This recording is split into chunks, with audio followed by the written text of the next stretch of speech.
Alright, ladies and gentlemen, sabi nga nila, ang UBJP ay hindi lang para sa dunya, kundi para sa akira. And now, for the Islamization part of our General Assembly, may we call on stage Sheikh Abdul Kahar Musa for the Islamization.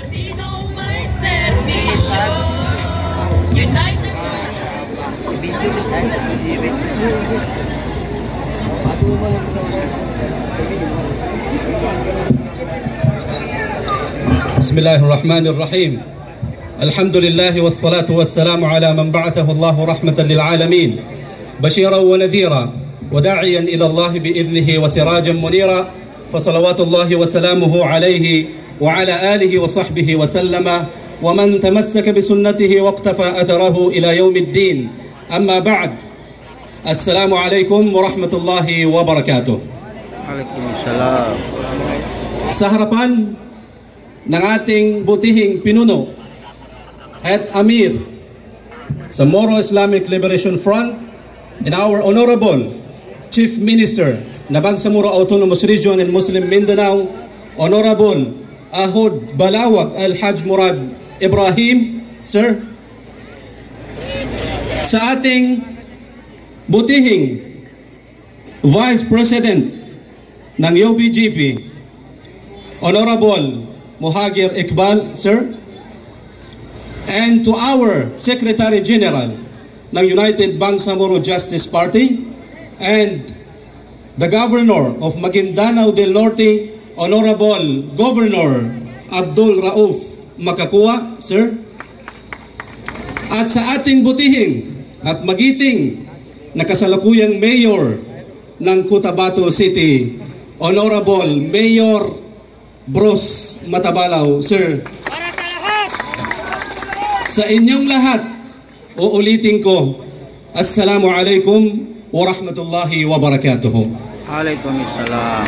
Islamically speaking, not from my pocket, itong ginagawa natin ay kaakibat ng ating pananampalataya. Dahil doon, isa sa mga tanyag na sinabi ng mga scholars ng ulama, "Idha aradta an la tandama ala shay'in faj'alhu lillah." Kung gusto mo na hindi mo pagsisisihan ang isang gawain, gawin mo yun for the sake of Allah subhanahu wa ta'ala. Kaya nandito tayo, ginagawa natin ito, ang pagsuporta natin sa ating mga leaders, pagsupport natin sa United Bangsamoro Justice Party, dahil ito ay kasama at kalakip sa ating paniniwala at pananampalataya bilang mga mananampalatayang mga Muslim. Mga Bangsamoro dito sa Cotabato City, maraming mga taon nang dumaan at marami na rin ang nagpapalit-palit ng mga pinuno dito sa atin. Alam nyo po, ang usaping politika, hindi natin kailanman ito mapagkibit-balikat o may pagkibit-balikat o hindi natin ito maiiwasan. Bakit kanyo? Dahil isa ito sa pinaka-main purpose na paglikha sa atin ni Allah subhanahu wa ta'ala, na upang sa ganon tayo ang magiging successor, tayo ang magiging vicegerents, tayo ang magiging khalifa dito sa lupa. Ito ang pagpapakahulugan ng versikulo sa banal na Quran sa Baqarah. Sabi ni Allah subhanahu wa ta'ala, "Wa idh qala rabbuka lil malaikati inni ja'ilun fil ardi khalifa." Alalahanin mo, O Muhammad, nung sambitin at sabihin ni Allah sa kanyang mga angel, "O aking mga angel, ako ay gagawa ng isang kahalili doon sa lupa." Anong nasabi ng kanyang mga anghel? "O Diyos namin, Ya Allah, gagawa ka ba ng kahalili, ng successor, ng vicegerents na corruption lang ang kanilang gagawin?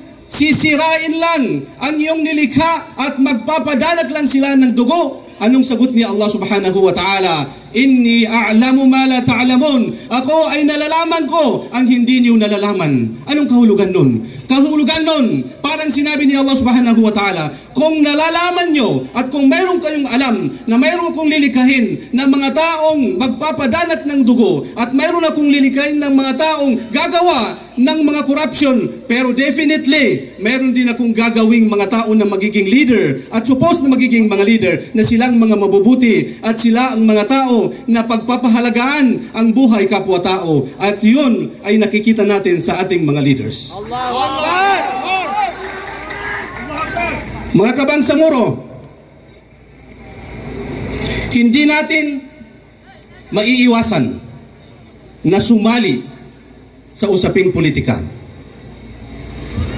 Dahil doon, ang opisina po ng Bangsamoro Darul Ifta sa pamumuno ni Mufti Abdul Rauf Adim Jalani ay gumawa ng napakaraming mga sermons, napakaraming mga khutba na ito ang tinatakal, ito ang pinag-uusapan kung paano tayo sumali, Islamically speaking, Islamically points of view, paano tayo sasali sa politika na ang pipiliin natin at ang mapipili natin ay yung sinabi ni Allah at ipinagutos niya kay David, Prophet David, Ya Dawudo, inna ja'alnaka khalifatan fil ardi fahkum bainan nasi bil haqqi wala tattabi'il hawa. Sabi ni Allah kay Prophet David, Oh David, kaya ikaw ay ginawa naming kahalili, ginawa naming successor, ginawa naming leader sa lupa. Fahkum bainan nas, ang ipamahala mo ay justice.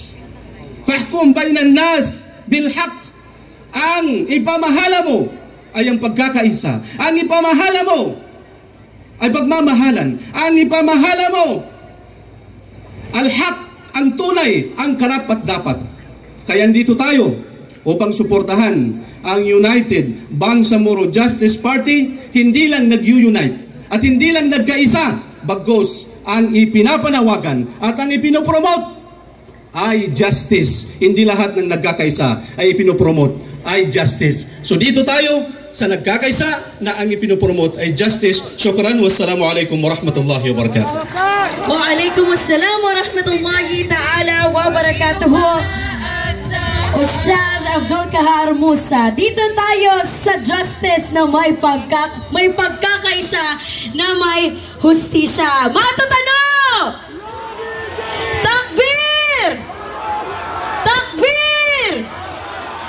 At ayan, tunay nga no, na ang ating ay sinasagawa para sa araw na ito ay kaakibat ng ating pananampalataya.